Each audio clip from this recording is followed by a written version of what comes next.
everyone. Tanse Adam Natigasun Kaptikana Otsenia. Hello, everyone. Thank you all for joining us here at the Indigenous Storytelling Month speaker session presented by the Office of the Treaty Commissioner. We are on Treaty 6 territory, traditional lands and territory of the Cree, Dene, Lakota, Dakota, Sioux, and Ojibwe, and home of the Métis. The Indigenous Storytelling Month is a time-honored tradition in indigenous cultures. It is valued because it passes on traditional knowledge, but also entertains, and it shares memories. Oral history continues to share information from generation to generation. Thank you to all the staff here that have helped us be able to be here and share this session with you. Today is our last session, so thank you so much for everybody who has joined us for one session or all the sessions all here this month. Thank you so much.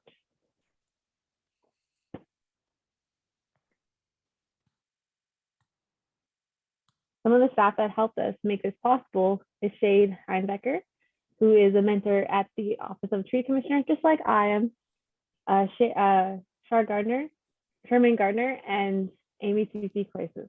You'll see a little bit of them throughout, and hopefully they'll introduce themselves and say hello during the session.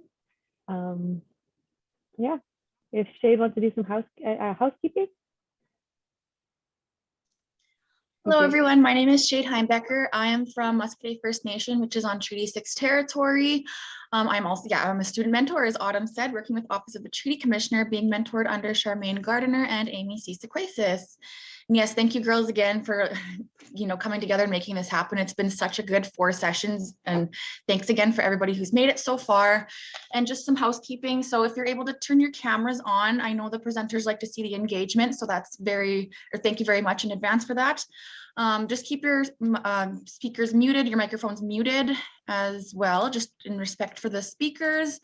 If you have any questions, just post it in the chat, and then we will, after the speakers are done talking, we'll ask those questions, and then they will answer them.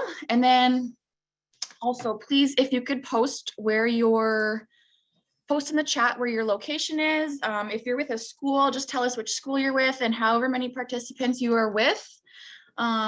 Please post that as well, it's really important for our stats. So thank you very much to everybody who's done that so far. And so our first speaker here is Maria Linklater. I'm just going to read her bio here. Just give me one quick second.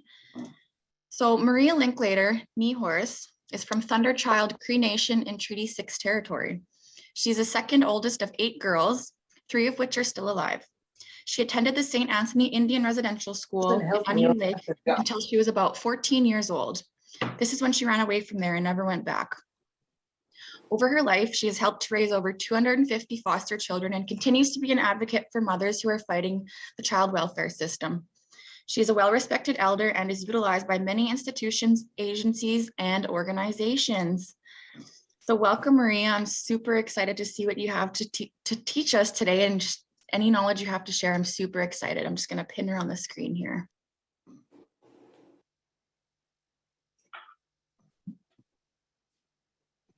All right, take it away, Maria.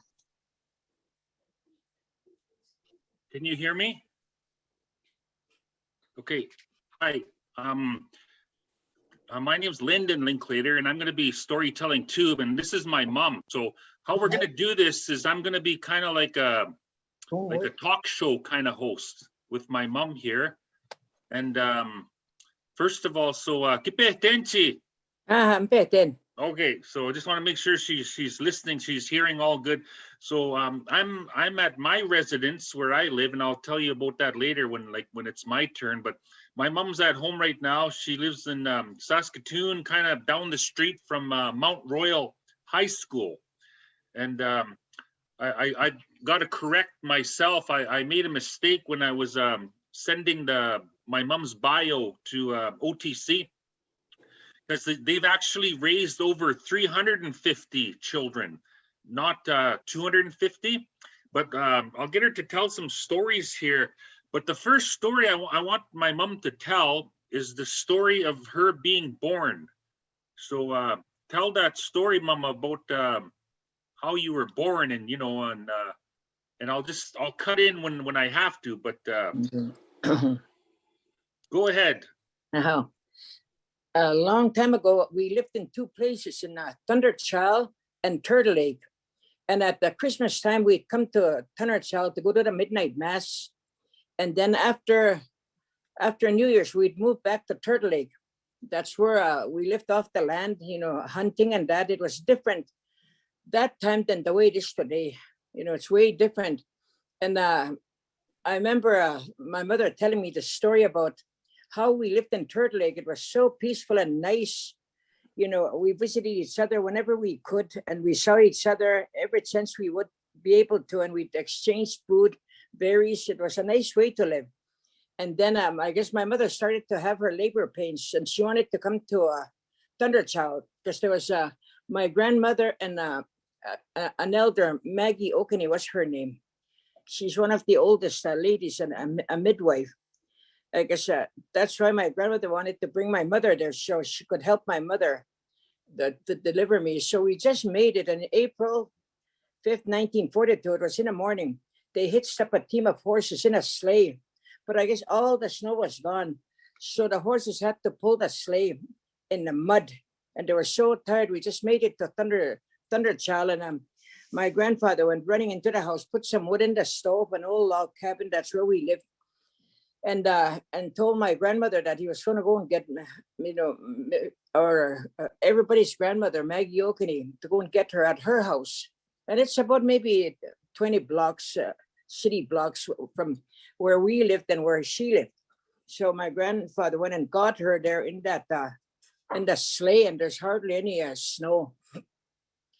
So I guess my mother's labor came really fast, and the grandmother just come up the steps. And I guess she could hear me cry, and she hollered, "A woman is born, and her voice is going to echo in the four corners of the world," she said. And she came in, and my grandmother didn't tell her that I was born a girl, but she knew that old grandmother, and I guess my grandmother looked up to her. We were on a floor, and my mother gave birth right on the floor, and I guess my grandmother looked up to her, and I guess she said, "Let's just hope that she's not a gossiper." That was my first day of life. And then we lived there, and I was wanting to know about my life. Who was the first person to touch me when I was born? Because that's very important to me. And how was my mother's pregnancy when she was carrying me? If she was happy or sad, because I was born during the war. My father went to the war, and about 5-6 months later, I was born during the war. And I was trying to find out these things, and I knew my grandmother was there, and also Maggie Okeney was there. I wanted to know all these things and exactly where I was born. So my mother took me at that log house where I was born. Everything is gone now, just pieces of logs there laying around. So I took a piece of a log and a little rock, grandfather rock. I took them and I kept them. And then my mother pointed out exactly where she thinks that I was born. And I stood there for a while to see how it feels like, but I couldn't feel anything. But it was very important for me to know all these things.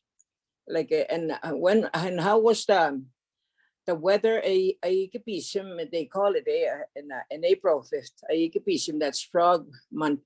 And I guess there was leaves already the size of a dime. That's how they told you things about it was some grass, and I guess there was also these plants. It's a plant, a beautiful plant, and they call that like musutsi. So they call them, which means it's a belly button of a buffalo. Once upon a time, I guess a baby buffalo was born there. And then so that plant grew there, and it's called the crocus. And I guess the crocus, they were purple, flowering. So it was in the spring because the crocus come early. So I know that story. So I could tell my children and my grandchildren my story about my life, how we were. And I wasn't in a hospital. I was just on the reserve from the time I was born. And then by the time I was 7, I think, I'm pretty sure I was 7 years old when I went to the boarding school. But and then I got a paper that says I was in boarding school when I was 4 years old. So I don't really know. I wanted to find out how old I was when I went to boarding school, and I got a letter from boarding school people saying that I went in when I was 4. So I don't really know. But anyway, like I got a little bit of the story about my life, and it's important that you learn about that, and then that'll be part of your story. And so that's my life story of the day I was born. And then the next day, 24 hours later, the priest come and baptized me. Yeah, and I looked at it as he violated my life already, because traditionally my mother wasn't supposed to let anybody in the house, just us, the family.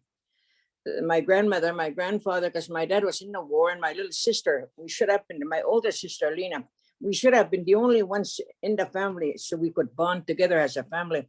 That was already disrupted by the police, by this priest. So I got a paper that day I was baptized, April 5th, 1942. 24 hours, can you imagine? And nobody was supposed to bother us for 10 days, so we could have bonded. So that law was already broken, traditional law. Mm-hmm. So tell us about your family growing up. Like you had in total like eight of you. Mm-hmm. And yeah, just tell about your growing up as a child and your family. Tell some stories about that. Mm-hmm. Yeah, there was 8 of us girls born in our family. Lena is the oldest one, and then I was the second one. And my older sister, she passed away just not that long ago. And we had a big family, and I liked my family, you know. We all helped each other. Life was different that time, very, very different. We were encouraged to go around helping people, helping one another, do laundry for each other. If a lady had to get some diapers washed, I'd go and wash the diapers over there. And maybe they'd give me one round plug of bannock. That's my pay. And I'd take it home. And sometimes we'd have a duck soup, and my grandmother would tell us, go and give this to the grandmother. So we take them. We all did walking. So we all helped each other. We fed each other. We didn't even have to ask each other. And we had a little bit of something like dry meat. We'd share it. We knew exactly who would be wanting dry meat and fish. It was so nice, and we visited each other very regular, you know. Today now, like that's gone now, the visiting each other. Even as we hardly visit each other as a family, we do more phoning, and we use these what we're using right now, you know, to talk to the grandchildren. And it's different, like really different. It's not like the family where I came from. And all of us went to boarding school, every one of us. And all of us also did not further our education. I went up to grade 2 in boarding school. And all my sisters, I think there's a couple of them that went up to grade 8, and the rest were all grade 5 maybe, and we didn't have to go to school. So I come from a family where we're not educated, but we're more educated with common sense. And sometimes people say like, there's no such thing as common sense, you know. But you know, some people can think like that. What I know is you have to be raised with common sense. You're born with common sense. And while you're growing up, if that common sense is not fed, of course it's not going to. You're not going to know anything about common sense. So you have to be raised with common sense. Common sense is so good. You could survive with common sense. Any place, like on the land, what you could eat, what you have to do, like know about medicines. Doctor yourself up with the medicines. Like, and we tell each other, we tell the kids, come with us. We're going to go and get medicine. And they said we never sold medicine a long time ago. That must be partly true, because long time ago, there was no money. You traded a lot, say, but us in my time, my grandmother knew about money because she was in boarding school for 21 years. She knew about money. So we used to pick bottles and sell them. We used to go pick Seneca root and we'd sell it. If it was dry, we'd get 15 cents a pound if it was dry, because it's ready to be used. But if it's not dry, it's heavy and it's very, very bitter, then that one would be 7 cents a pound.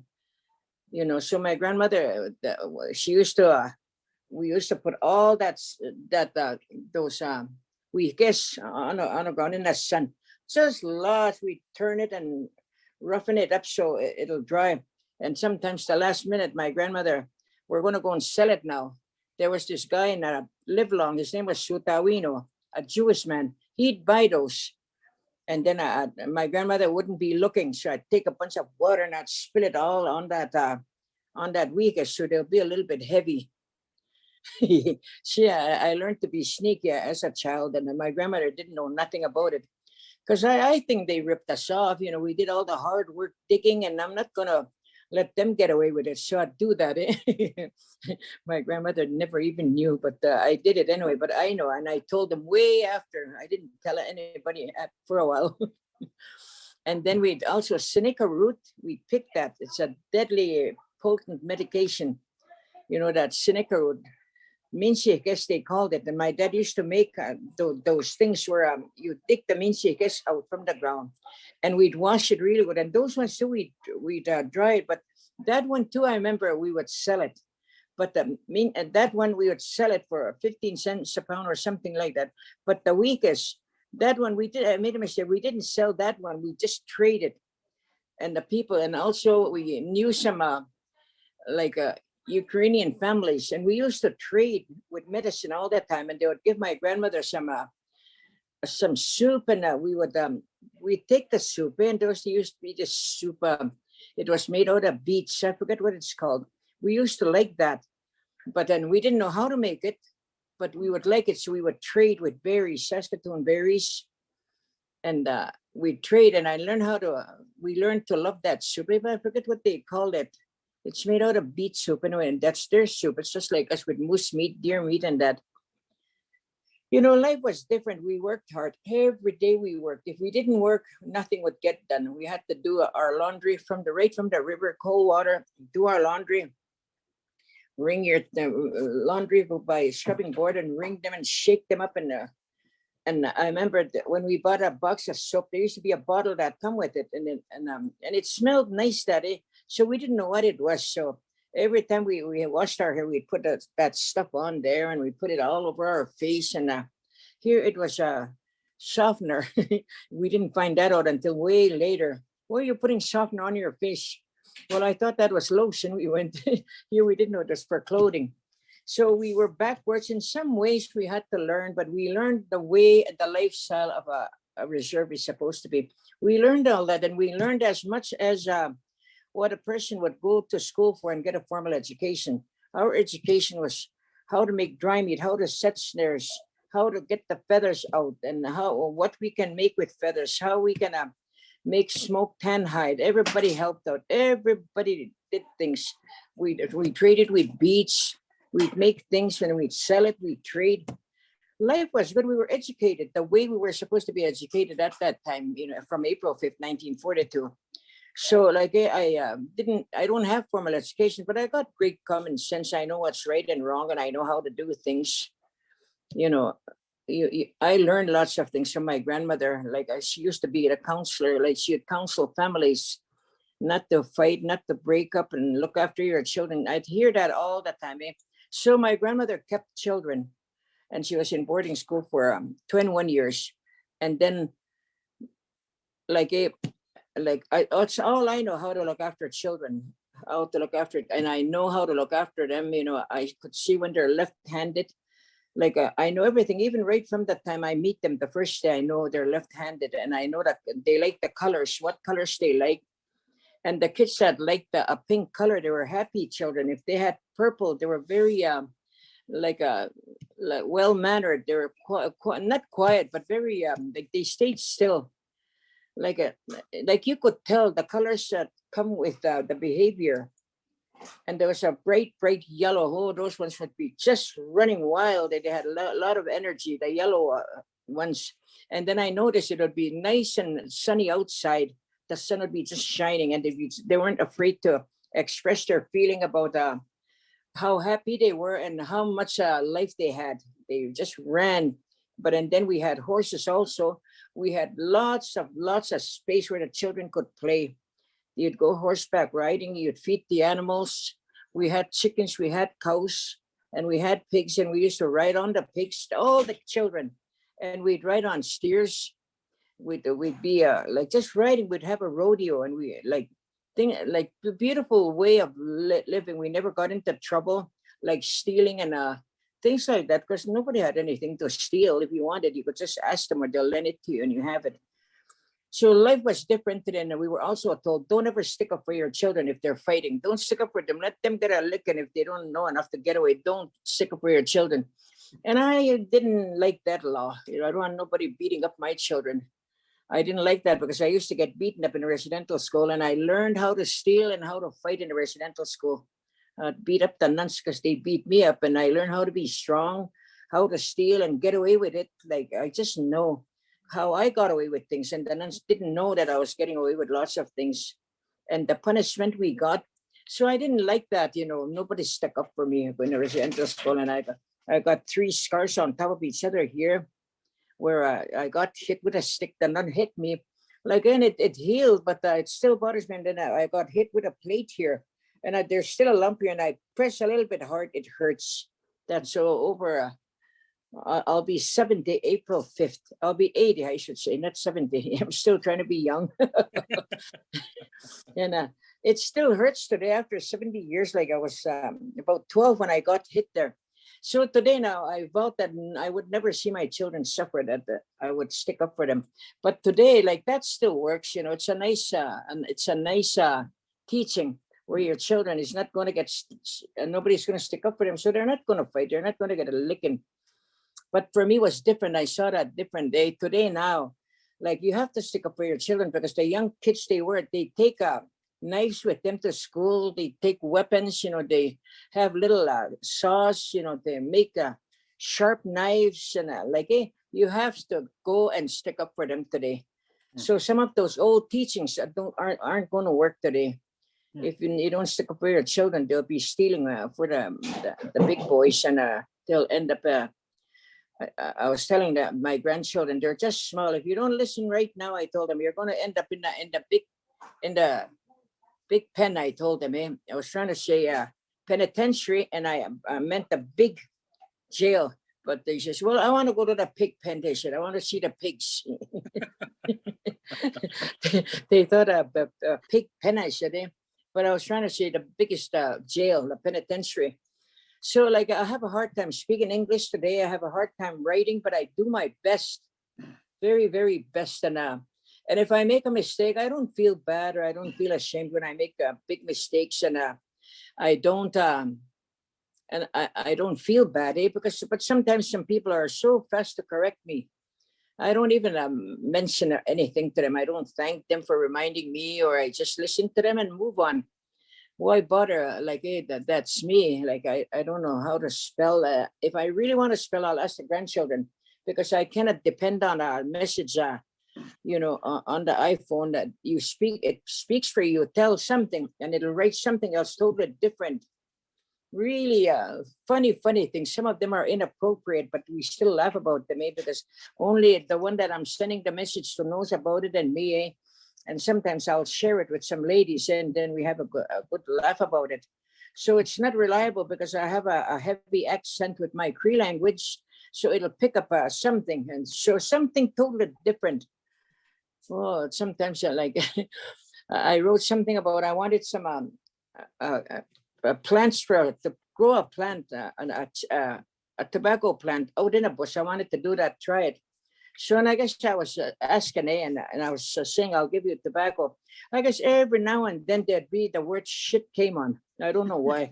And the lady says, Maria, how come you're swearing and you're asking for tobacco?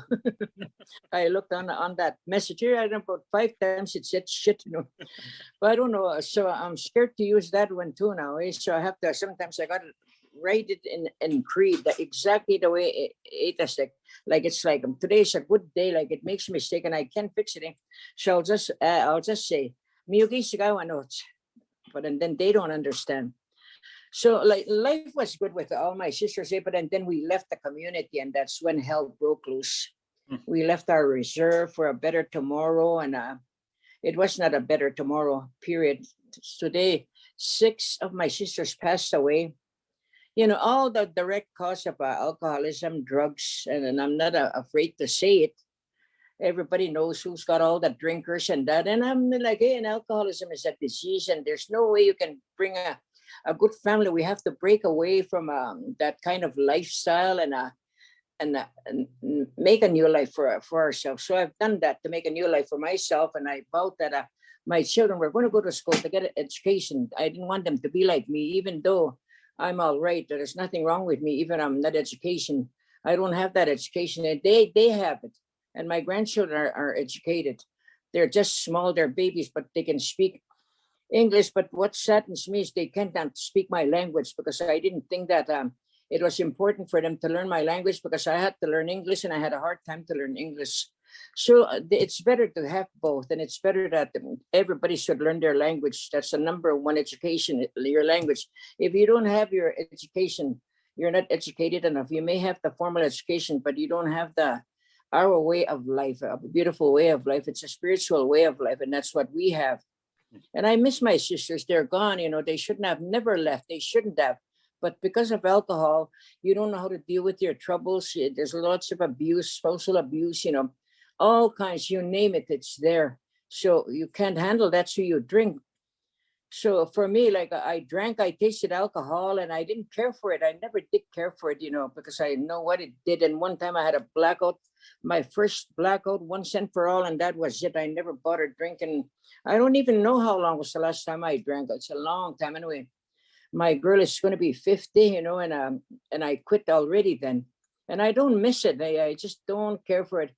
And my grandmother never, ever tasted alcohol. She never did. She never drank in her whole life. My grandmother, my mother's mother. And she used to say, I know how people behave when they're under the influence of alcohol. And I know how it smells, she said. I know what it does, but I don't know how it tastes, she used to say. But I don't need to taste something that's not good, she said. But she would smoke a little cigarette once in a while. And then she would play cards. Niso sick, while. That was their fun. Everybody has to have some fun in their lives. And she used to tell me, she used to tell me, which means don't ever, ever touch cards, a deck of cards. And I'd go like this to go and touch her cards. Hey, she'd tell me, and I'd go like that. That's the kind of a child. You tell me don't, I'll do it. So it's better not to say anything to me. I'm still like that at my old age. Because I have to know what they're asking me. Don't, but I know like that they don't have to tell me don't drink and don't steal. I know what happens. You go to jail. Don't hit anybody. I know that one because I used to fight a long time ago. Fight adults, when they're beating up their wives, I'd beat them up. And it was an awful way of life. There's alcohol, and there's some people don't even know what they're saying. They're drunk and they're giving you hell and putting you down, and they come and punch you out and just give them a little left hook and they'll leave you alone. So like it was bad, but I left my community for a better tomorrow. I married a teacher and we went all over the place. I like traveling. I liked it. And but since we've been alone, like where it's different again, our lives changed drastically since he passed away. But I live with my grandson and my great grandchildren, and me and Tracy, we live together. And life is okay. Like I look at death as a ceremony. And I have one of the greatest gifts that you can have is I can accept things almost instantly, almost instantly. When Wally died, like I accepted it instantly. I'm never going to see him again, but I know how to live, and we had a good life, and we knew how to get out of trouble. When we got into trouble, we knew what to do, and all of a learning experience of life, and to do your best to have a good life, and to discourage alcohol in your family, no alcohol, no drugs, and to put your laws down in your own home. A woman is the boss. You tell them there's to be no drinking. So that means you can drink. The woman can't drink either. So that your children are going to have a better home. They're not going to be seeing any violence, because everything we learn violence from our home. That's where my children learned about violence, all the fighting, the alcoholism. And I remember my kids used to just say, they'd be clapping, jumping up and down. Mommy, you're winning. They'd tell me that. They'd say, and my husband would be drunk. You see that alcoholism, it was there already when I got married, and I didn't know about alcohol. So today now I tell my grandchildren and I tell my children, it's better not to drink. Don't drink. And, so far we do good. just one of my sons drink. The others are sober and they all have good jobs. They have an education. And a few of my grandchildren drink, and I discourage them. I tell them, don't drink, because you pay for your life. You'll pay for your children's life if you drink. If they see you drinking, that's what they're going to do when they're young. They'll drink, and you won't be able to control them because you have no life skills on raising a family. You're just starting a family. My grandmother helped me raise my children. My mother did. But today now, nobody wants to babysit. So life was good when I was growing up. I loved my life, We didn't have the problems we have today, where our children would come home drunk and kick the door open, steal our money, and they go and beat up their grandparents and they cry for the old age pension check. Like we never had that in our life. And today too, like I don't have that in my life. My grandchildren wouldn't come and take money away from me, or my children. They would give me money instead. It's because of I had some experience about how I should be treated, but I also know how I should treat the children. Like the children, they love to be loved. We didn't have to be told that we're loved by our parents. We didn't have to be our grandparents. We knew they loved us when they comb our hair, how they admired us. That's love. And how they cook for you to feed you, how they teach you to. Without a sewing machine, you sew by hand. No dishwasher, you have to wash dishes like that. No wood, no electricity, no gas. You go chop wood, haul the wood. That was work, and you were grateful. If you didn't have wood, you didn't eat, because there's no fire to start the food to cook. So life is different today. Now life is so easy. Just press buttons. That's how it is today. And the children are not taught to clean up, to do their own laundry. We love them so much that we do the laundry for them. We make their beds. And my little grandson, I told one time, what are you going to do to change the world? I told him, do you want to change this world? What are you going to do? I don't know. He says, well, I'll give you some hints. I said, in order for you to change the world, wake up, make your bed, have a shower so you don't smell. I told him, like you have to think they're just small, and then you help cook so you can have a good meal. Listen to your parents. Don't talk back, because all how you treat your grandmother and your mother or your dad or your grandfather, one of the children are going to treat you worse than the way you're treating them. Worst. And that's a curse, I said, because you didn't listen to your grandparents or your parents. Like I do my best to teach them things like that. And I teach them to pray in my language. I don't like to say pray, because residential school, that's all we ever did. But we call it egagisimo, and I wouldn't know how to be able to translate egagisimo. But what it is communicating with a great spirit. Katipechike, semanto, egagisimo, and like I'm using my best talk to talk to Creator, and not to ask for things, to be greedy all the time. Just let Creator look after you. Creator to bring things in your life. And share them. If you have too much of something, you share them. Whatever it is, it could be lots of stuff. And if you see a grandmother or somebody that's lack of something, you give them. It wouldn't hurt even if you gave them a few dollars. And sometimes I hear people say, oh, this woman's got everything. Like, I don't know what to buy them for their birthday, for Christmas. They have everything. Like, hey, don't talk like that too. That's just an excuse. If you want to, don't know what to give, buy some laundry soap for them, dishwashing detergent, some thread needles, face cloths, towels. You can give that kind, but don't say they got everything and I don't know what to give them. It's just you being stingy. You don't want to give anything away. That's what I say. And then if you give me something so beautiful, and I get a visitor and they admire this, what you gave me, so I'll give it to them. We learned that when we say, we say that, and they'll take off their jacket and give it to you. So you can't talk like that in Indian country, because they'll give you something. A lot of people don't know that law. They will take that, and then the people will get mad at you because you gave the stuff away, what they gave you. And then, but once you give something away, that's none of your business anymore. You don't own it. You don't own nothing. You gave it to them. The ties are cut. You don't own it no more. So like, don't say that. Like, it's no use to give anything to Maria. She'll give it away. And then I heard some people say, yeah, next time we give her something, give her bloomers so she won't give them away. And the other lady said, oh yeah, she'll give those ones away too. So like it was nice the way I was raised. Like I don't and we didn't get hit. My mother used to hit us. So, she used to hit us, my mother. And I used to grab that stick and so we'd be just struggling and grab that stick and break it to pieces, throw it in a fire. And that's how I was. I would scrap, like, but I never hit my mother, like, she would take things away.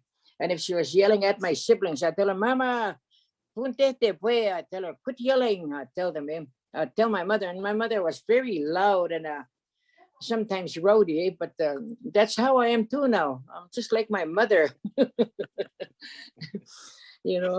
But and then what else, Linton? No one gets man. You were talking about language, and you never went to formally educated. You got common sense and to learn English and Cree. But tell them the story about Tete Tapalaski too. Oh yeah, there was this old grandfather. I forget which grandfather on my mother's side or my father's side.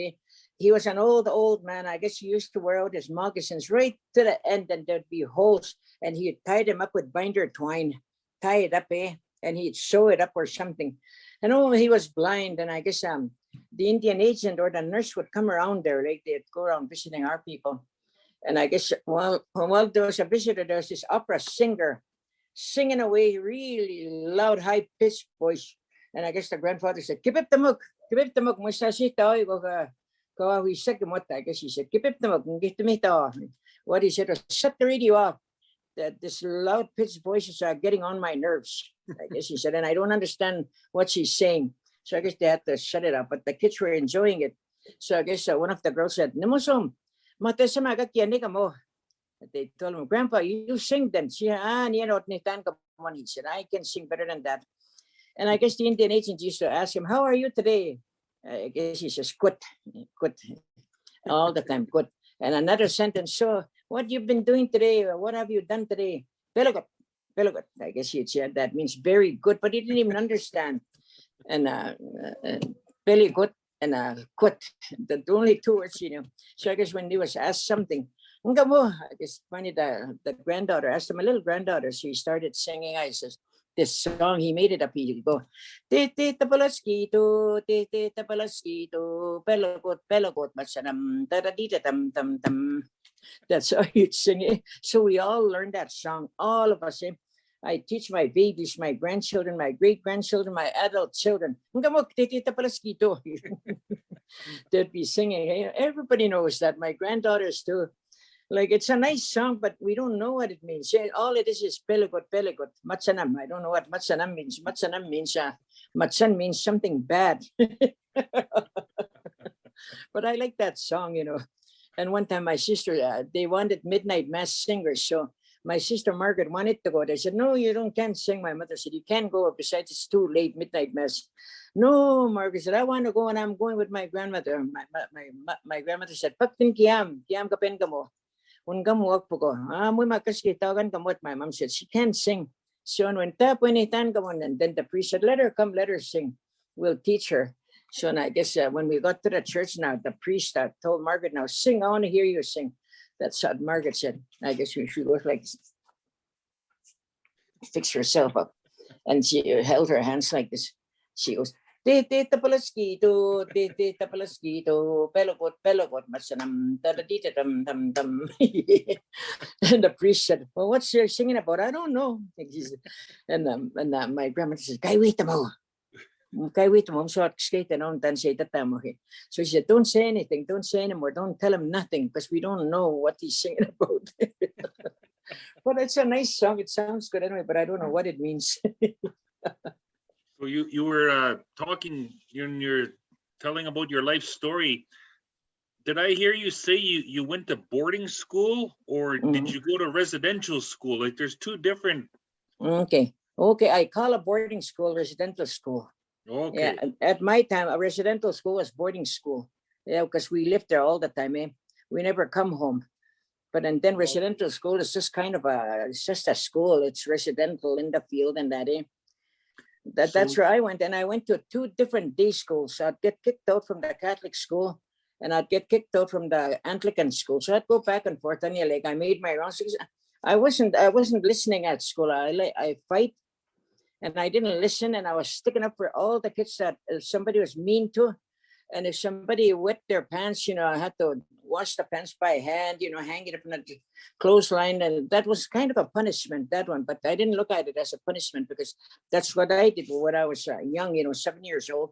We'd go on helping the mother. My grandmother would go over there, go and do the laundry, and I'd hang up the clothes. So I knew what to do to look after children. I didn't mind that because that was something I knew how to do. And the nuns didn't like doing that. So I looked after children. So I guess I did a good job looking after children, that they just let me help them look after the children, peel potatoes. And I'd peel potatoes like that, 100 pounds of big potato for all people to eat. And that only lasted about maybe 3 meals. They'd put them away, they're cooked. And I'd do that. And one day we got a deadly potato peeler. You put a whole bunch in there, and then you press a button and they go round and round and round it. And it just peels the skin off. That's it. And you get them out and they rinse itself. Oh, it was so easy. And you just cut them in half and you put them in a pail. You start cooking them. You get up 5 o'clock and want to start cooking a dinner. And then so I'd go to church first, and then we go to the kitchen. We'd make toast, things like that. So we would do all the cooking like that. And I helped out like that. And then I'd mend clothes. I'd sew clothes.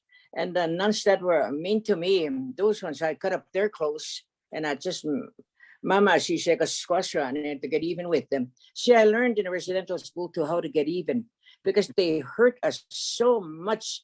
They used to take a ruler and hit you, but I used to say, I'm not going to let this bother me. I'm not going to let it. And we didn't cry. We are a family of, we don't cry. My cousin too, she doesn't cry like their family because of, we got enough lickings, and they used to tell us, the nuns, like, if you want to cry, I will give you something to cry about. And we'd wonder what are they going to give us. So we'd cry, and all we got was a good licking. So we got it that we shouldn't cry, we won't get no lickings. So I didn't cry, no matter how hard things was. When my mom and dad, when they first passed away in a hospital, I cried, and I talked to them. But after, when we buried them, I couldn't cry. But it's not that I wasn't sad or anything. It was just that I got ruined, because tears are sacred. Tears are healing. When we first came into this world, we cried and we didn't have no troubles. And then later on in life, as we go through life, we stop crying, and when we become hard. And people say people that don't cry, they're strong. They're not strong. It's just that they were messed up. The gift of crying is a sacred built in your system to cry, and everything is gone. See, and that's what they ruined. It's not that we're strong, and like we could be strong in other ways, like speak for yourself and don't let anybody boss you around or hurt you or hurt your family. That's being strong, because you know the consequences. So like that's the residential school I come from, a mean residential school. But the other ones, the younger ones, they didn't go through that. My sister Linda and them, when they went to Duck Lake, like they weren't that mean. Already they were starting to go away and maybe die, the old people, old nuns. So can you were mentioning how you used to look after the other kids in residential school, and that includes the bullies. Can you tell a story about Billy Wapas? Oh, yeah, we used to scrap all the time. Under reserve, we'd scrap, but there was families against each other. And I used to get into one time, this boy here, we're all young and we don't know we don't know any better. We just think we're stronger than you, and I'll beat you up and try me. And, that kind of fighting. So I got into a fight with this boy here anyway. She beat up my cousin. My cousin had passed away later on in life. Her name was Genevieve. She got hit by this guy right here, and she had a big unicorn, and she was just crying out of control. I grabbed her to tell her, like, I'm here for her. And then she told me who hit him, and so I hunted that guy down. I found him in the basement of the school. So I told him, why did you hit my cousin? He says, what are you going to do about it? I said, well, let's fight. I said, so we started fighting. And I really, a good fighter, because we had no brothers in school. I mean, at home, no brothers, just 8 girls. So, and then all of a sudden he hit me right on my forehead, and he gave me the same unicorn as she gave my cousin. Boy, I ranked out. I just grabbed him, and he went against the wall. He grabbed those hooks on the wall, hang on to them, and he kicked me with one leg, and I grabbed it. And then he kicked me with the other leg. I grabbed that one, and I yanked him. and he fell. His head fell and I knocked him out. But he had a unicorn to him. So and then I dragged him into the furnace room and I thought I killed him. And then I went running upstairs. I went to talk to Mr. Jansen. I killed him, I said. Everybody come running down to go and see who I killed. So and they said, get some water, Maria. So I got some water. I spill it on his face, saying, wake up, wake up. I'm shaking him. And you know what? I don't even know how old I was then. We must have been about 14. And you know what? I wasn't even scared. See, that one too, the feelings was also damaged in the residential school where you got hit. You protect yourself right away. You're not going to feel it. See, that's what people do. And then they end up getting killed because they get hit. They get harder, punches harder. And then you finally, have so many punches that you die right on the spot. You see, where a normal human being will run away or scream and ask for help. Like we didn't, we just fought it out. But after that, out of that scrap, what happened was we ended up having respect for each other. He didn't beat me up because I'd hit him right back. And I didn't hit him either because I thought I killed him and I don't want to kill him anymore. So that's the closest I've ever came to violence. So I knew about violence from the residential school. And when I went to the other schools, there was violence. Kids always fighting each other, the two schools, Anglican and the Catholic Church. Eh? So right from the day I entered residential school, we learned about violence. We learned about, putting each other down. We learned so much, the people that didn't learn those things, good for them. They didn't learn, they don't know how it feels like to be beaten, but they learned how to not get enough love from like what you should have been getting from your loved ones at home and daddy. And they couldn't touch their siblings. And me and my sister Louisa, there's only two of us left now. We were talking about our life in the residential school. She doesn't say much, my sister. Me, I'll share anything. If somebody hurt me, I'll tell the whole world in a story and that. Her, she's so respectful, my sister, very gentle. And I asked her, sister, I said, what happened at the residential school? What do you know? Well, what I know, she said one time, I was trying to talk to you. She said, I was trying to go and tell you, like, I want to go home. And the nun just grabbed me by the back of my hair here, lifted me up, and I was walking tiptoes, she said, and pushed me in her room. So I could never talk to you again, she said. But I did talk to you, but I used to look around first to see who was watching me, she said, and then I'd talk to you. She felt it, and she's 75 today, and I'll be 80 in April. Like it were that different times, but we were treated different, eh? So like it, and that too, today, I would say that we're not close as sisters. We weren't ever close because I left the reserve when I was 17 years old. I got married. I only go back once in a while. Eh? So we never had that closeness. If we had problems, we wouldn't tell our problems to one another, but we'd rather tell a stranger, get rid of how we were feeling. So like we never had that, like when they were small, you hold them and you just love your baby so much. Eh? That was there when we were small. But after we came from the residential school, it wasn't there. That TLC was not there. So like I say, I'm grateful for the way I am today. Like I'm not as batty as I used to be. And I always tell people, in your family, how is it? I said, well, to tell you the truth, I said, I'm the wellest of the sickest and the best of the worst. I tell them, that's me and my family. I tell them, so if that tells you something good, I said, but I cannot explain anymore, I say. Because we all had a rough time. All my siblings had a rough time. It's a good thing we never had a brother. Maybe we would have terrorized our little brother. I don't know. And hurt him in some ways because we never had. So today now people look for love when they get married and they find it in the wrong place. So like my grandchildren, like we all come from broken homes. And I teach my grandchildren to love one another. Don't fight each other. And we were not allowed to fight each other as girls. And we didn't fight each other. We didn't argue either. So that's one thing I can say good about us, say that we never had fights, not like the way I fought with other people. And then my last name was Horse. In a residential school, they called me Maria, named after Ave Maria. And then they named me Mary Jane. Indian Affairs named me Mary Jane. And then the 24 hours after I was born, I got baptized. Of course, I got called Mary. All names after the Blessed Virgin Mary, Maria, Ave Maria, and all that. she like, I didn't even have a name really. They named me. And then the day I was born there, when the grandmother, Meg Yukni, when she walked in, she said, she said, like, a woman is born, she said, and her voice is going to echo in the four corners of the world. That's what she said. And they talking into the language. And then my grandmother said, let's hope she's not a gossiper. See, those two people were to guide me for the rest of my life. And they did. Meg Yukni used to just protect me, she'd call me, I'd go sit with her and she'd tell me some, so she'd go like this. Everybody was chichim, grandchild.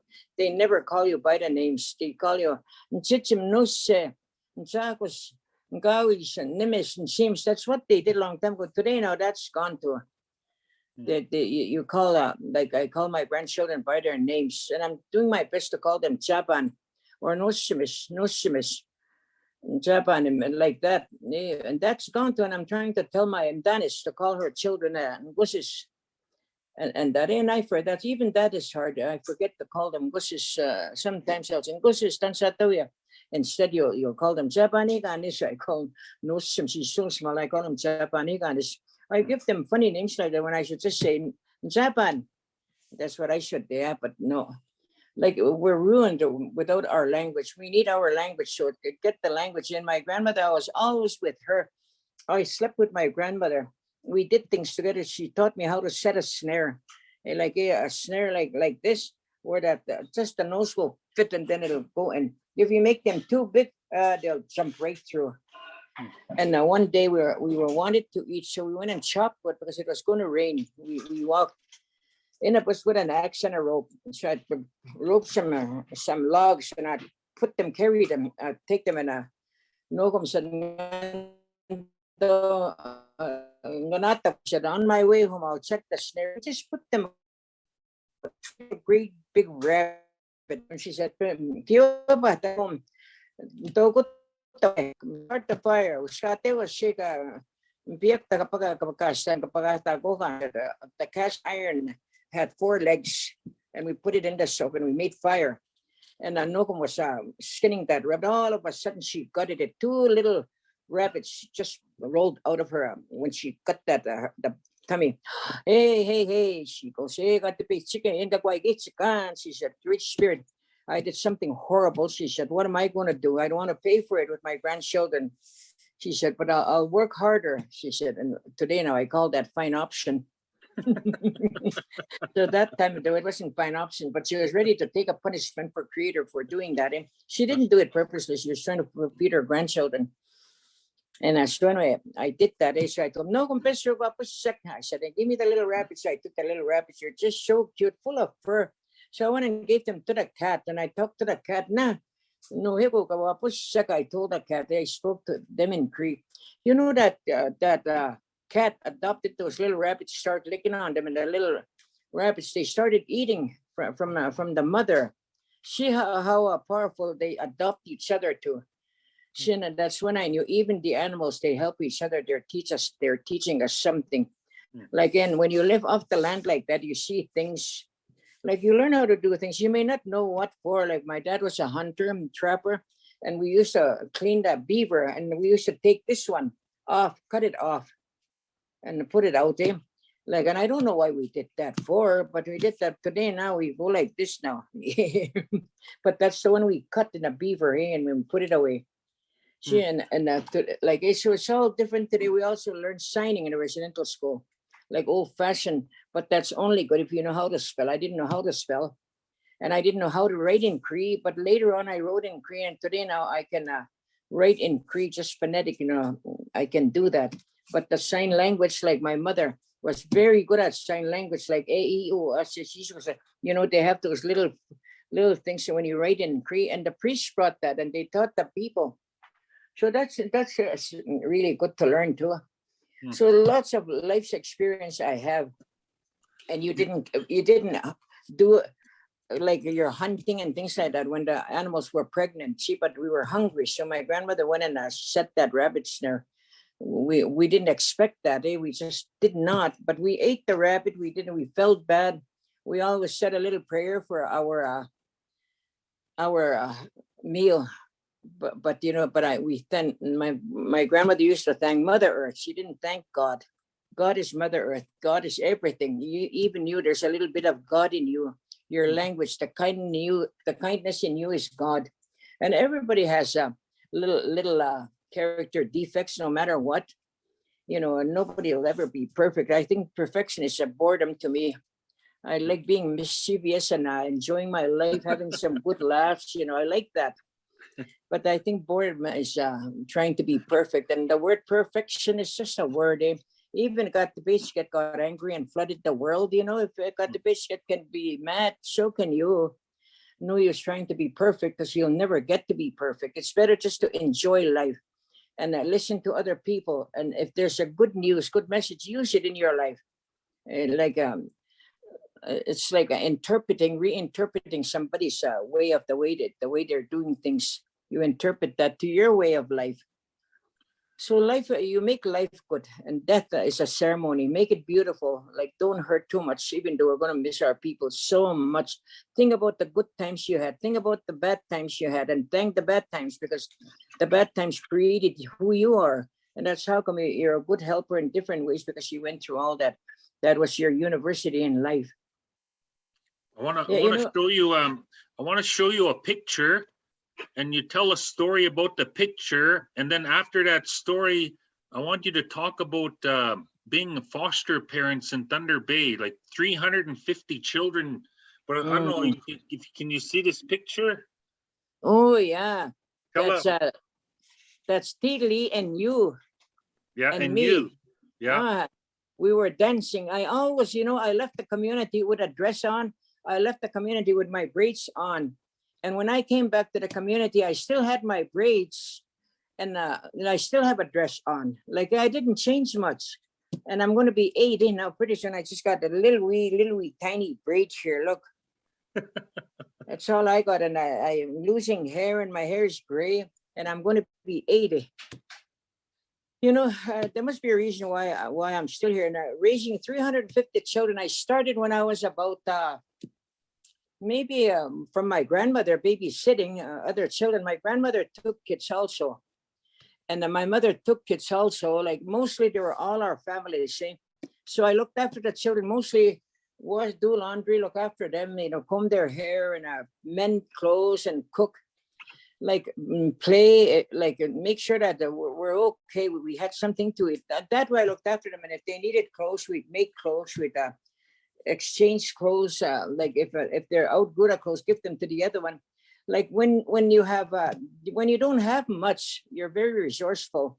And we used to use flour bags. We used to use oatmeal bags, you know, to make clothing for children. We made bloomers with flour bags, you know, and the flour bags had little pigs or little ducklings, nice little prints. And nobody wanted to wear those little pigs as a dress. So we'd make those into bloomers for the little kids, and nobody saw them anyway. So we were very, very resourceful, and we never really had so much, never. If somebody wanted something, you give it to them. So I started raising children. The first one I looked after was my nephew, Larry. I took her because my sister couldn't look after him, and Larry was very, very sad that I was leaving. He wanted us to raise him, and I was going to raise him, but my sister took him away, and I was sad about that. And we ended up in Waterhen Lake. And one day there was a little boy that come to the house. You don't knock. Anybody home? Peter, so we come in. So the little boy said, "No, come here, take a piss." And she said, "My grandmother told me to come and sleep here." They went downtown. She said, "He's going to go and pick berries. She'll give you berries when she comes back. So I'll stay with you until she comes back." How? I told him, it's just a little boy, 4 years old. His name was Nepos, Lester Fiddler. So I kept him. He never went back home. I just kept him and kept him and kept him. He became our little boy. And then my nephew, Larry, also stayed. Larry used to get jealous of Nepos, and Nepos would get jealous of Larry for Walter. You know, like that. But I raised children. I was so used to that. And all the kids in school, some were small. I would also raise those children. I got look after them. Some children would have chuchuak, and I'd get a comb and I'd clean up all the chuchuak, you know. That's what I have to do. Look after the children, and braid their hair, comb their hair, and we'd cut the fingernails and clean the fingernails. And I tell them like we'd use animals to teach us. Like a raccoon is a very clean animal. I said, that animal will gather all this, will go to where there's water, and that raccoon will wash their hands. I said, look at it, they'll wash their hands really good and rinse their hands, and then they'll take the food and then they'll rinse the food in the water, and then they'll look at it and then they bite it, clean it, and then they'll eat whatever is in there. I said, they'll eat it and then they'll put it in the ground, and then they'll wash their hands again and eat again, find always washing their hands, washing their face. And then in the end, they'll go to where they put their food and they'll dig a hole and they'll bury all that. And then they'll wash their hands again and away they go. See, that animal is teaching you to be clean. I said, to wash your hands, your face, and to put that garbage, you buried it. I said, and Mother Earth will look after it. And then it'll become a part of the earth. I told him, he said, always watch the animals all the time. He said, that's what I teach them. And because I didn't have any formal education, so I told them that education is very, very important. So you're going to get an education, but you have to go to school. I said, you have to learn how to read and write, I said. And you can learn about the Mother Earth, you know, the planets. You can learn about that tree when it starts to bring the leaves. I said, in the spring, you know, they start growing, how they look like when they first grow. And if you're going to learn about medicine, I said, like I guess, you know, I said, we go to the land, we see it when it first come out from the earth, how it looks like, and then how it starts growing, how it looks like it starts to flower, when to pick it. And then you see it, it's full grown. I said, that's what you have to learn. That's what the plants will teach us. I said, but if you don't pay attention, you're going to know nothing. So in school too, formal education, I said, you're going to be given papers to write. Every day you have to write, every day. You can't just leave things alone and start, I'm going to write today now. It's not like that. You have to learn the same way as we learn, as, you know, to learn off the land, you know, how the land looks like. So we learn all that.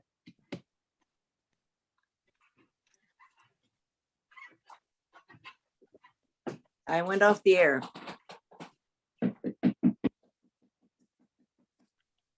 My telephone. There you go. You can still hear you. Huh? We can hear you. Go ahead. Oh, did you hear me knocking the floor? My technician has to come running upstairs. Mm-hmm.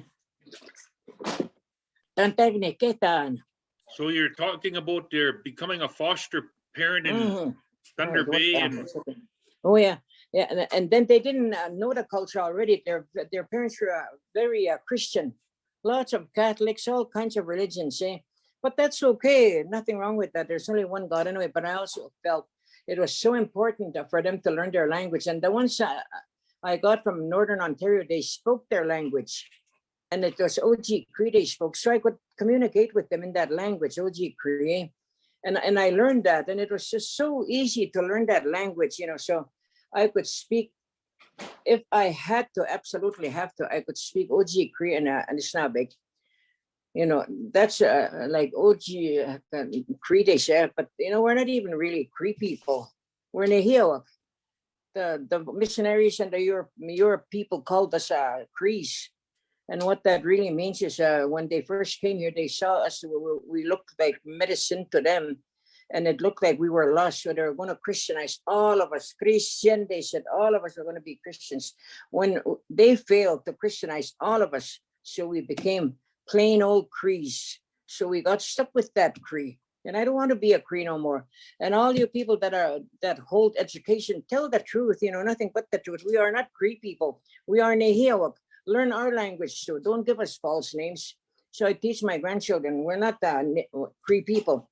We are Nehiawak, I said. And Kimosom is an Anishinaabe, Kimosom, I said. So you're Apitaw Anishinaabe, Apitaw Nehiaw, I tell them.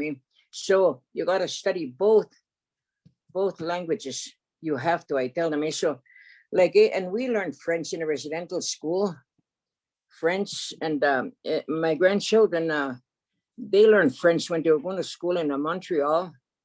Like in that, them they speak. I forget what language they speak. Anyway, they speak a First Nations language and French they speak real fluent French. Eh? And then that's how the grandchildren were like when they first came here to live with us. Tell him, parlez-vous français? I tell that grandchild, and he talks to me in French. I don't know what he said. And then I tell him, parlez-vous français? Parlez-vous anglais? They look at me. No, where did you learn to talk like that? In a residential school, we were with people that spoke French, I said, and also Italian and whatever language we prayed. And I tell the children, foster children, about what we went through, what I learned in my lifetime.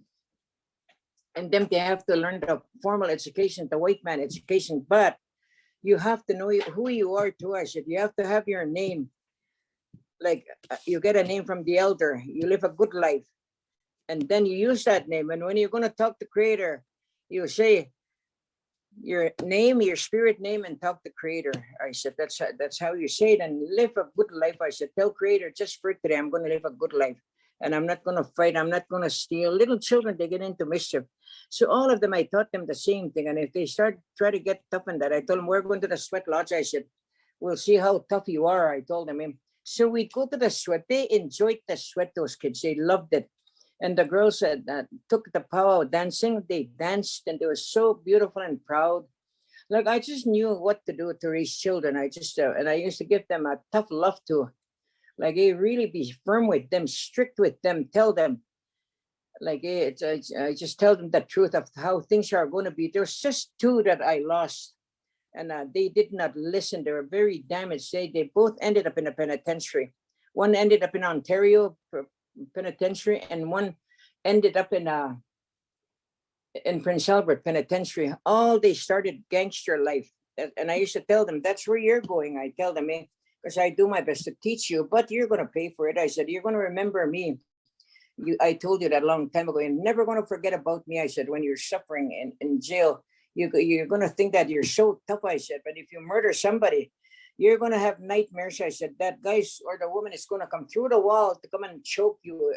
You think it's a dream, but that's because you did that to her and you hurt him or whatever. I said, you will never finish paying for it.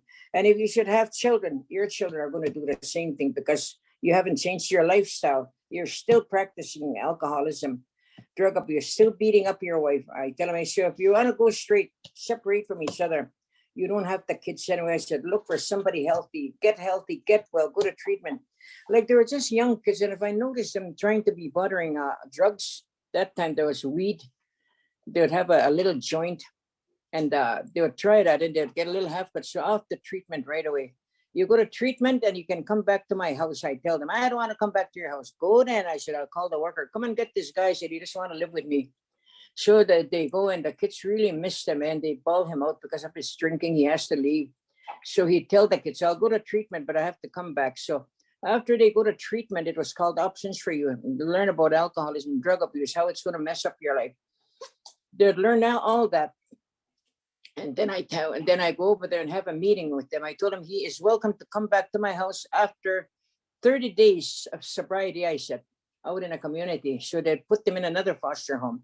So if they're able to be sober for 30 days now, sober without going to Options for You classes, I'll take them back. And they were good, really good. And they stayed sober. One boy's been sober for about maybe 35 years now, and he's doing really, really good. And there are some that were just practicing and they just stopped when I got after them. And the girls also, they loved dancing and they did beading work. And I talked to them, and I worked with some girls that were 12 years old and they had babies. And then there were babies were going to be given away for adoption. And what I did was I contacted the family and told them like, hey, her baby's going to be taken away. I said, so you get a lawyer and fight for your relatives' baby. I said, don't let them go in foster care. And I'm not supposed to tell that they have their babies. That's a different culture. I'm not telling them. I'm not listening to them. I said, I'm going to tell that the mother that her daughter had a baby. I said, but they got pregnant while they were in care. So I'd tell them right away that people would come right away. They'd get a lawyer, and the lady would sign her name to give the baby to her sister or something like that. I did all that, and then one worker was always trying to be mean to me. Finally, I stood up to her and I told her that I told her that she worked for me. I did not work for her. You work for me. I said, I have the kids 24/7, you know, the 24 hours a day, 365 days. I keep them while you come and snooping around here, maybe every 6 months, I said. So I'm the boss and you're not welcome in my house. No more, I said, unless you wear a skirt. You can't do that. I just did, I said. So to prove it, make it official, I said, I'm going back with you to work and I'm going to tell them that you are not welcome in my house again, I said. And don't you treat other people like that, I said, because I'm going to tell you how I treat you, I said. And you're out of our life and good riddance, I told her, because, you know, she was very disrespectful. She was very bossy, had no respect for me. And she probably didn't know that I was a scrapper, a fighter. But, you know, I taught her a lesson. And if the children needed a psychologist or a psychiatrist or something, I'd make sure there was an elder that they spoke to. You know, and that's everything they had to offer us. I matched it with our way of life, and I'd get the people in the community. That's what I did. And that's probably why I was so successful. Just those two kids that ended up in a penitentiary, they're always not listening, like always trying to break the law. But you know what? I was harder on them. I was looking after them. I'd go checking up on them. I'd go spying and to learn from them how they behave. Eh? So they went to treatment, but they didn't stay sober. But they couldn't come back to my house. And one of the boys stole my wedding ring. I just put it there, and I went and got my my toothbrush. And when I come back, he was in there, and my bedroom was right next door to the bathroom. So I could hear the tap running, and that's it. And he went running out the door. Here he took my wedding ring. Never saw it. I said, he come home. I said, you know what? You took my wedding ring. I almost saw you. I said, I just put it there. I said, to wash up, and then you come running in there. You went into the bathroom, and then I had to stand outside to wait for you to come out. I said, it's gone. Good enough. I said, just you remember. I said, I'm going to get even. And then her worker had, he conned his worker to get a leather jacket and nice black boots, because he's never had clothing order ever before, he said, until he came to my place. So I took those things.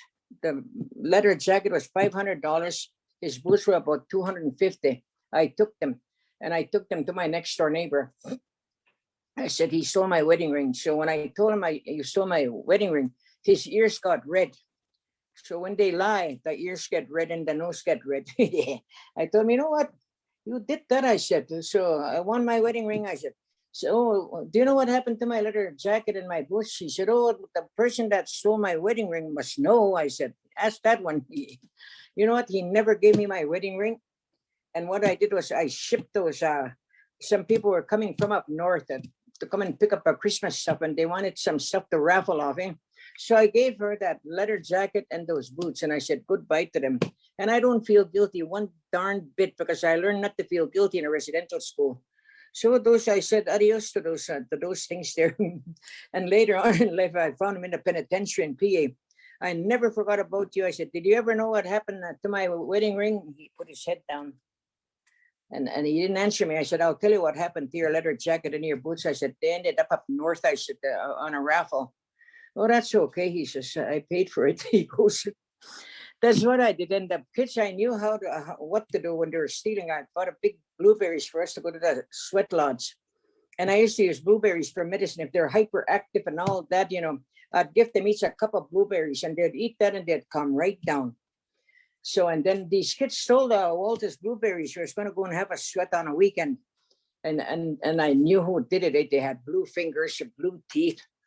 And then, you know what, that one boy, you know, his aunt came to visit me. I'll show you how your nephew is, I said, because you're going to take him home. I said, you have to know how he is. And I'm not allowed to have any foster parents. I mean, the real parents stay with me. They're not allowed. I have to have that. I have to have permission from a CAS to have the kids see their parents. I didn't have to ask them. I just told them to come and sleep at my house. I said, so they'd come and sleep at my house. And oh my God, one of them couldn't believe it. One of the boys stole blueberries and ate them all, the whole package.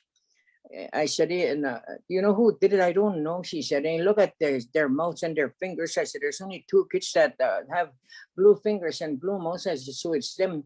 How do you know? So, well, their mouth and their fingers. I just told you. I told us we ate them. Okay, I said, you know what? There's all of you. I said, you have to convince me you didn't steal them. So Maria, honest to God, I did not steal them. I did not. He said, hey, can I go? Because I promised my auntie I was going to go and babysit for her. She said, okay, go. So, but she didn't, and I knew who did it. So, you know, that one of the boys there, I interrogated him for 4 hours. He did not tell. Okay, I said, one more time, to be honest, I said, I'll get the witness. I said, I'm going to get your witness. I said, so, well, I didn't do it. I did not do it. He said, they call me auntie. I did not do it, auntie. He says, so, okay. I said, okay, witness, please. I hollered in. So the one of the little girls, like, I don't really even know, call them foster. It's so cold. One of our little relatives, I always say, would come with the mirror, put it right by the door there. Okay, stand in front of the door. I said, look at that mirror. I said, he looked in the mirror, stand there, he looking. Well, what do I do now? I said, say in your language, my name is, and you go like that. I said, so he did that. He said, Puso, he goes, Matthew Disneykas. He goes, hey, that's my Matthew. And I told him, where do you come from? I told him, I come from up north. He goes, hey, okay, now I said, kiss the mirror and stick your tongue out. I said, he goes, a big blue lip. What do you see? I said, my tongue is blue and my fingers are blue. I said, well, who stole my berries? I did, and he did too. Yeah. See, like that, that's how I learned how to be with the kids. And when they stole our feast apples, they bit each one on top. So I cut the apple in half. I called them all up. Come on, treat time. I said, I took all those apples and I cut them up. Okay, here I said, I put the one in front of them, the one that was bitten. So, and I said, okay, I said, take that apple. Look at the teeth. I said, whose teeth are imprinted? I said, right away, they go like that. And I said, okay, take the other apple. Now, so I took the other apple and they bit it on that one. Now match them. I said, I did. I stole this one. He says, two of them had stolen. They all took a bite of every one of them. So I caught again. See, I said, there's nothing I cannot catch you with. I said, I have lots. You know why I can catch you? I said, why? They said, because I did that in a residential school. That's how I learned. I said, life's experience. So they ate up that one apple. So now we couldn't use that box of apples for a feast because only the spirits can take the first bite, not a human being. So they all had to chip in to get a box of apples, the stealers and the ones that wanted to donate him. So we collected $7 from the house and we went and bought another case, but they got to have the other apples that weren't bitten. So like I learned lots about, looking after children, the way they talk, when they lie, they have shifty eyes. And I got them to take care of their like a toothpaste. And I told them like, what are you going to tell us about now? I'm going to talk to you about brushing your teeth. I know what to do to brush my teeth. He says, we're just wasting time. Well, what will happen if you don't brush your teeth? I said, nothing. He goes, I never brush my teeth. Well, I said, you're going to stay. No, you're not going out. I said, you brush your teeth and then I'll check them out. I said, and then you can go. And there's nothing else that can happen. I said, I took my teeth out. See this? Then that's what's going to happen to you if you don't brush your teeth. I said, near try these on. Gross. He said, well, all right then. So that's what I would have to get after them with. But I enjoyed looking after children. I really thoroughly enjoyed it. And I loved them all. And I remember when I lived in Thunderts, I was just a young girl. I was already married, but I was young, 16, 17. And I used to give this one little boy, we used to call her Norman Moya. I used to keep him, And when I came back to Thunderts out here, he was a big man now with the children. And but I never really got to talk to him. But I remember I used to babysit him, look after him. He come from a large family. And her mother was my dad's relative. We were closely, they're first cousins. Their mothers were there were sisters. Their mothers, Norman's mother and her mother, my dad's mother, they were sisters. So that's how close they were related to them. But again, residential school took us apart. We weren't allowed to talk to each other. So I don't even know my cousins. I don't know if he knows we're related to him, but that's how things are. We're related to just about everybody, but we don't know.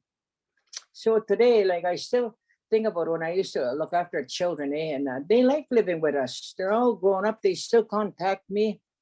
And one guy, remember Maria, she says, oh boy, I wouldn't listen to you you were so rough, she said. And you told me you were talking, I was talking back at you. And you told me to shut the hell up, Curtis, I told you. And you just looked so mean. She said, just shut right up. Nobody's ever talked to me like that. So one day you called me, he says, you're using and abusing your life. You're off the treatment, you go, you told me. I said, oh, well, I'm not going to treatment. We'll pack up your clothes and leave and come back when you're sober. In 30 days, you told me, she said, I packed up, oh, I'm going to get a good life now. Nobody wanted me, she said. So I went to the detox and they shipped me off to another foster home. I stayed there a few days and I ended up in treatment, he says, and I've been sober ever since. And I remember he was trying to act tough and I roughened him up like this. And and I had to go to Toronto to go to I was nominated to sit in a Children's Services Review Board. It was a tribunal, and I was one of the judges about the foster children that don't like to be in their home, and we'd have a tribunal. And I was on my way over there for a case in Toronto. And who do I run into? It was his dad, this young boy's dad. And like the reason why his boy ended up in foster care is because they didn't get along. The father and son didn't get along. Oh boy, I didn't like that. He was all dressed up, nice, decked out. It was 30 below. And I told him, hey, you, I said, what the hell's wrong with you? I told him, zip her up. I said, you're going to freeze that one and only hair that's sticking off your chest. I said, you're an old grandpa now. I said, you don't have to dress like that. Who are you going to impress? I told him, he's zipping her. See, it has to be you to tell me that. He tells me.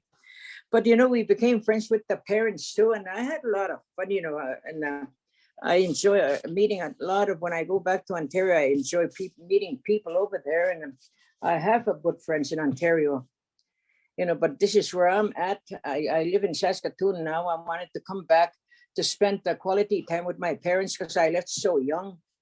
And I left my parents, I got married, have my own family. So I spent 15 years with my parents and then they passed away. Now I only got one sister, Louisa. I love her so much. She was my kindest sister in the family. And she's still very, very kind and very loving and caring. And she tries to look after me sometimes and I look after her. And recently she was diagnosed with cancer and I had to laugh at her. She started giving her stuff away because she's going to die. And that's what we took. So I took everything she'd give me. My daughter brought boxes of stuff. Your sister gave you that, I put them away. So just not long ago now, she's all better. She's getting better. And so I gave her stuff back. Now I'll meet no height. Well, use them. That's her stuff. I give her back. But she is getting better. And I hope she stays well, because I don't want to be alone in this world, even though I got a big family, but at least Creator let me have my sister for a while. When I pray. Oh. So we're gonna have just a little. I'll turn it over to Shade maybe, and just want to thank my mom for all her stories and sharing. And I was just laughing here by myself, and my mic was off. But yeah, now lots of people understand what I mean when I say my mom is rough and tough and hard to bluff.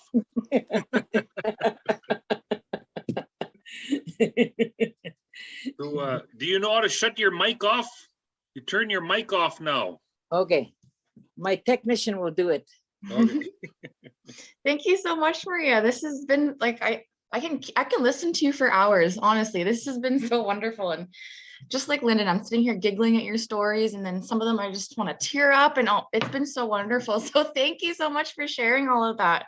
And all the comments are just, I love you, Maria. You're so funny. This is awesome. I could listen to you for hours. So this has been so awesome. There is a question in the chat here. What is your language, Nancy, from Jay Fletcher? Oh, let me unmute you here. Sorry, I know Lyndon got you to mute. That's my fault.